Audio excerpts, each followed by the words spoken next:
All right, let's do this. The American Revolution. In just 5 minutes, we're going to break down one of the most pivotal events in all of modern history. Let's jump right in. And look, to really get how huge this was, you just have to listen to historian Gordon S. Wood. He called it the most radical and far-reaching event in American history. I mean, think about that. This wasn't just some squabble over land. Nope. This was a war of ideas. Ideas that were about to change everything. So that begs the question, right? What on earth could possibly push 13 totally different colonies to band together and take on the biggest, baddest empire on the planet? What was the spark that lit the fuse for this incredible revolution? Well, that's exactly what we're going to find out. Okay, so to get to the bottom of this, we've got to rewind the clock a bit. Let's take a look at the world before all the chaos, specifically before the year 1763. You have to understand, the American colonists were, well, they weren't exactly used to being bossed around. I mean, you've got this massive ocean separating them from Britain. For decades, they'd basically been doing their own thing, running their own local governments, carving out a life on the frontier, and building up this really strong middle class. All of that created this fierce sense of independence, you know? They got really comfortable with calling their own shots. And then everything changed. The year is 1763. Britain has just won this massive global conflict, the 7 Years' War. But here's the catch. Victory was expensive. We're talking staggering, eye-watering debt. So the folks back in London start looking around, wondering who's going to foot the bill. And their eyes land squarely on the American colonies. And that one decision, man, that decision set the stage for the whole conflict.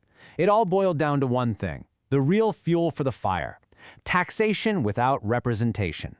So suddenly, Britain starts rolling out all these new taxes. You've got the Sugar Act, the Stamp Act, which taxed pretty much any piece of paper, and of course, the famous Tea Act. But you know, it wasn't just about the money. Not really. It was the principle of the thing. The colonists had zero say, no representatives in the British Parliament making these rules. They were being taxed by a government they didn't even get to vote for. And that feeling of being completely ignored, of being treated unfairly, it got boiled down into maybe the most powerful political slogan ever. No taxation without representation. So simple, so powerful. It united everyone, from the fancy merchants in Boston to the tobacco farmers down in Virginia. It was a direct challenge, a line in the sand. And this wasn't just some angry mob shouting, you know? They had intellectual backup from the big thinkers of the Enlightenment, guys like John Locke. And the logic was just so clear, it was like a 1-2-3 punch. 1. All people are born with natural rights: life, liberty, property. 2. A government's only job is to protect those rights. And here's the kicker, step 3. If that government fails, if it starts taking away those rights, well, then the people have the right to get rid of it. So now you've got the ideas, you've got the anger, and things were at a boiling point. It was only a matter of time before protests and shouting matches turned into something much, much more serious: open, armed conflict. And wow, did things escalate fast. You had the Boston Massacre in 1770, then the Boston Tea Party in 73. Britain's response? They bring down the hammer with what the colonists called the Intolerable Acts, shutting down Boston's port, dissolving their government. And then, finally, April 1775, the first shots ring out at Lexington and Concord. That was it. No going back now. So, the very next year, the colonists decided it was time to make it official. The Declaration of Independence, mostly written by Thomas Jefferson, wasn't just some legal document. It was a manifesto. It was, for all intents and purposes, the world's most famous breakup letter, addressed directly to King George III.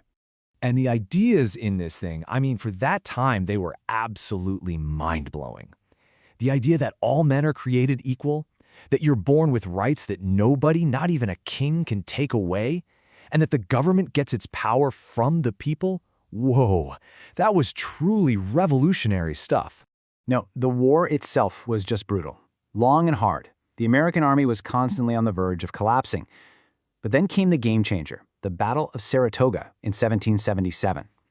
The Americans pulled off this incredible, stunning victory, and it was enough to convince France, who, let's be honest, was always looking for a reason to stick it to Britain, to officially jump in.